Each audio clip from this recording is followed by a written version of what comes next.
Bonjour et bienvenue. Aujourd'hui, on se plonge dans une situation que tout le monde connaît un peu, la conversation difficile. Ah oui, Celle où on doit annoncer une mauvaise nouvelle, ou faire face à un refus, et où on sent que le moindre mot de travers peut tout faire déraper. tout à fait. Pour explorer ça, on a une source vraiment fascinante. C'est la transcription d'un dialogue entre un médecin, le docteur Martin, et son patient, monsieur Alexander. Et ce patient refuse une opération qui est pourtant cruciale. Oui, parce qu'il a une confiance absolue dans la phytothérapie. Exactement.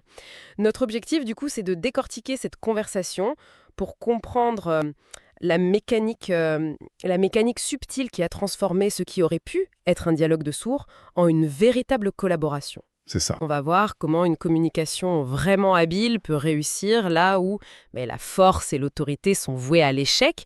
C'est une vraie leçon de psychologie appliquée, en fait. Absolument. Et même si l'exemple vient d'un cabinet médical, ces leçons elles sont universelles.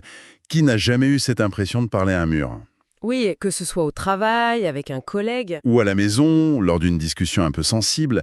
L'enjeu ici, c'est de comprendre comment on amène quelqu'un à envisager une option qu'il rejette. Mais pas en lui forçant la main.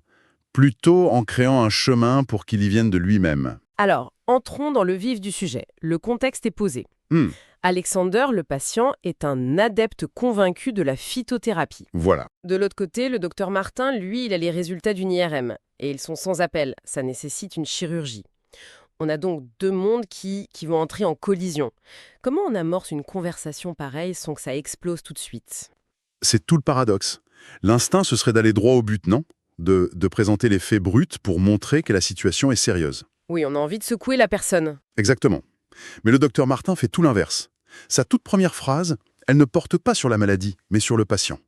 Il commence par reconnaître que les plantes sont, et je cite, importantes pour lui. C'est une phrase toute simple. Toute simple, mais elle est fondamentale. C'est intéressant parce qu'on pourrait se dire que c'est une perte de temps. Il y a urgence, il faut aller droit au but, non? On pourrait, oui, mais ce serait une erreur. C'est une technique qu'on appelle la validation.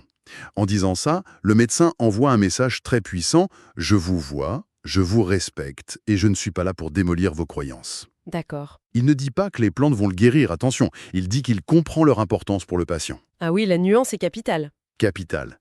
Et instantanément, Monsieur Alexander, qui s'attendait sûrement à une confrontation, il sent ses défenses qui baissent. Il se sent écouté, pas jugé. Le dialogue ne commence pas sur un ring de boxe, quoi. Il commence sur un terrain de respect mutuel. Voilà. D'accord. Donc cette première étape, elle permet de désamorcer le conflit avant même qu'il ne commence. Une base de confiance est créée. Mais après, il y a le moment critique, celui où il faut annoncer la mauvaise nouvelle. Comment il fait pour pas briser cette confiance toute neuve? Il le fait avec une élégance remarquable, en posant une question. Au lieu d'asséner le diagnostic, comme ça, comme une vérité tombée du ciel, il demande: Il demande quoi? est-ce que vous voulez bien que l'on en parle maintenant? Il demande la permission. Une demande de permission. C'est surprenant. C'est le cœur d'un modèle de communication qu'on appelle demander, fournir, demander. D'abord, on demande la permission d'entrer dans le sujet. D'accord. Ensuite, on fournit l'info. Et enfin, on demande ce que la personne en pense. Et psychologiquement, cette première demande, elle est cruciale. Elle redonne un sentiment de contrôle au patient. Justement au moment où il est le plus vulnérable. C'est ça. Le médecin dit implicitement: c'est votre santé, votre vie, je suis là pour vous aider, mais c'est vous qui tenez les rênes de cette conversation. On passe d'une relation paternaliste, où le médecin sait tout, à une relation de partenariat. Je vois. Le patient n'est plus un objet de soin, mais un sujet actif. C'est subtil, mais c'est puissant. Et évidemment, une fois la nouvelle annoncée, la réaction ne se fait pas attendre. C'est le déni. Forcément. Hmm. Alexander demande: mes plantes ne peuvent pas suffire. Là, j'imagine que la tentation de dire: soyons sérieux 2 minutes, vos plantes ne feront rien, elle doit être immense. Immense. Et ce serait la fin du dialogue. Le patient se braquerait, se sentirait incompris. Et toute la confiance bâtie s'effondrerait. Tout s'effondrerait. Mais la réponse du docteur Martin est un petit chef-d'œuvre de stratégie. Il ne s'attaque pas du tout à la croyance dans les plantes, il déplace le débat. Comment ça, il déplace le débat? Il répond en se concentrant sur la nature du problème. Il dit: c'est une compression mécanique, aucune plante ne peut lever cette pression. Ah, c'est malin. Remarquez bien, il ne dit pas: vos plantes sont inutiles. Il dit que pour ce problème spécifique, qui est d'ordre physique, pas chimique, eh bien, elles ne sont pas l'outil adapté.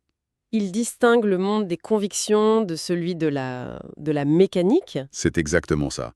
C'est comme si vous essayiez de dévisser un boulon avec un marteau. Le marteau est un super outil, mais pas pour ça. C'est vraiment contre-intuitif. On aurait tendance à penser qu'il faut absolument démolir l'argument de l'autre pour faire passer le sien. Oui, on veut avoir raison. Voilà. Mais là, il le contourne complètement. Complètement. Il évite une guerre de tranchées idéologiques sur l'efficacité de la phytothérapie. Une guerre qui ne peut pas gagner sans détruire la relation. D'accord. En recadrant le problème sur un terrain factuel, physique, la compression mécanique, il le rend indiscutable, mais sans invalider les croyances du patient. Monsieur Alexander n'a plus besoin de défendre ses plantes, parce qu'on ne les attaque pas.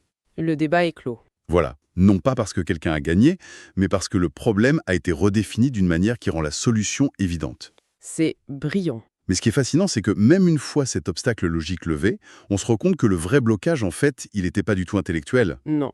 Il était ailleurs. Et c'est là qu'on touche au cœur de la psychologie humaine. La raison qu'on affiche pour une résistance ici, la confiance dans les plantes, ce n'est souvent qu'un écran de fumée. Une justification. Une justification rationnelle pour une peur qui, elle, est bien plus profonde. En écoutant attentivement, le docteur Martin comprend que derrière les plantes, il y a deux angoisses. La peur de la chirurgie, bien sûr, Oui, logique. mais surtout une inquiétude viscérale pour ses enfants. Donc, la phytothérapie, ce n'était qu'un prétexte, une façon de ne pas avoir à affronter ses peurs. C'est exactement ça. Et un bon communicant, il ne s'arrête jamais à la première objection. Il creuse, il cherche la vraie motivation, la vraie peur. Ici, le docteur Martin pourrait faire l'erreur de minimiser ses peurs, de dire « ne vous inquiétez pas, ça va bien se passer », Ce qu'on fait tous un peu. ce qu'on fait tous. Mais il fait le contraire. Il les reconnaît et il va même s'en servir. S'en servir. Ah, c'est-à-dire. Il utilise une technique de recadrage. La peur de M. Alexander, c'est « si je me fais opérer, qui va s'occuper de mes enfants? Qu'est-ce que je vais devenir pour eux ?» Cette peur est un frein, un obstacle, Un obstacle puissant. très puissant. Le docteur Martin va prendre cet obstacle et le transformer en moteur. Il ne parle plus d'éviter la paralysie ou la mort. Il reformule l'objectif de l'opération. L'objectif devient de rester actif auprès de ses enfants. Ah, c'est excellent. Il ne se bat pas contre la peur, il donne à son patient une raison positive, désirable pour agir. Oui. L'enjeu n'est plus d'éviter quelque chose de négatif, Mais d'atteindre quelque chose de positif. C'est un changement de perspective radical. c'est radical. Le pourquoi de M. Alexander n'est pas médical, il est profondément personnel. Être un père. Le médecin a trouvé le véritable levier de vie de son patient. C'est une belle expression, levier de vie. Il a connecté la solution médicale non pas à une statistique de survie, mais au désir le plus cher de son patient. Et à ce moment-là, l'opération n'est plus une menace. Elle devient le moyen de préserver ce qui compte le plus. C'est une approche incroyablement humaine. On voit comment la conversation s'est déplacée du technique à l'émotionnel, puis Puis le motivationnel. c'est ça. À ce stade, le patient a commencé à accepter l'idée, mais la source nous dit qu'il est sidéré, en état de choc. La montagne à gravir lui semble immense. Oui, c'est un moment de grande vulnérabilité. Le patient est peut-être convaincu, mais il est aussi submergé. Le travail du médecin pourrait s'arrêter là, en théorie. Oui, il a fait son boulot. Il a informé, expliqué, convaincu. Il pourrait juste donner une ordonnance avec le nom d'un neurochirurgien et dire « bon courage ». Mais il fait un dernier pas. Et ce pas va tout sceller. Lequel? Il lui dit « je vais contacter moi-même un neurochirurgien ». Ah oui, C'est un geste simple, mais qui change tout. Il ne dit pas « voici ce que vous devez faire », il dit « voici la prochaine étape que nous allons franchir ensemble il allège la charge mentale. ». Complètement. La charge mentale et logistique qui pèse sur son patient. Il cesse d'être un prescripteur pour devenir un véritable partenaire. Il partage le fardeau en quelque sorte. C'est exactement ça. Le message, c'est « vous n'êtes pas seul face à ça ». Et pour Michel Alexander, qui se sentait probablement complètement isolé et terrifié, c'est un soulagement immense. On imagine. Ce geste concret, il ancre l'alliance thérapeutique dans le réel. Le prochain pas, qui semblait un saut terrifiant dans le vide, devient une étape gérable. Une étape dans un parcours où il se sent soutenu.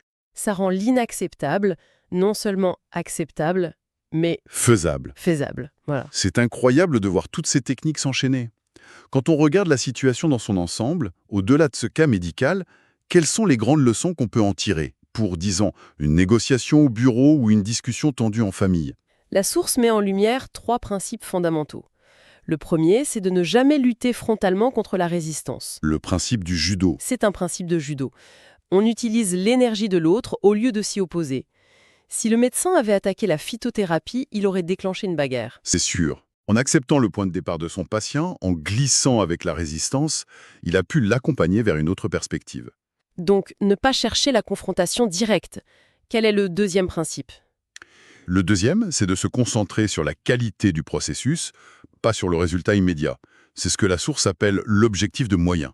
L'objectif de moyen. Le succès du docteur Martin, ce n'est pas que le patient ait dit oui à la fin. Son succès, c'est d'avoir parfaitement rempli sa mission. Informer, expliquer, rassurer et proposer une solution de manière respectueuse. D'accord. L'acceptation du patient, ce n'est que la conséquence logique de la qualité de la relation humaine qui a été construite. Ce n'est pas le fruit d'une pression ou d'un exercice d'autorité. C'est une distinction importante. Le but n'est pas de forcer une décision, mais de créer les conditions pour que la bonne décision puisse être prise. Et le troisième point, Le troisième est peut-être le plus important.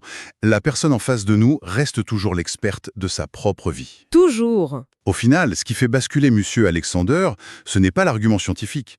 Ce n'est pas la peur de la maladie. C'est son désir intime de rester un père présent. Le médecin n'a pas inventé cette motivation. Non. Il l'a découverte en écoutant. Il l'a découverte et il l'a utilisée comme le principal levier. Il a compris que le levier de vie, l'aspiration à quelque chose de positif, est infiniment plus puissant que n'importe quel levier de peur. Au fond, ce qui est contre-intuitif et brillant, ici, c'est de réaliser que la persuasion la plus forte ne vient pas du meilleur argument, mais De la meilleure alliance, c'est ça. On ne change pas la vie de quelqu'un en le battant dans un débat, mais en le rejoignant là où il est pour faire un bout de chemin ensemble. Il s'agit de respecter son monde, de comprendre ce qu'il fait vibrer et de transformer les obstacles en objectifs communs. parfaitement résumé. Et ça nous laisse avec une question à méditer, je trouve. Ce modèle, qui est si efficace dans un contexte médical, il est transposable partout. Partout, oui. On peut se demander comment ces techniques de validation, de recadrage des peurs en objectifs et de partenariat actif, comment elles pourraient changer nos interactions quotidiennes. Dans une négo professionnelle, une dispute de couple, Mm. Ou même dans le dialogue qu'on a avec soi-même face à un changement qui nous effraie. exactement. La vraie question, c'est peut-être celle-ci. Que se passerait-il si l'on cessait de vouloir à tout prix convaincre, pour commencer à vouloir sincèrement collaborer?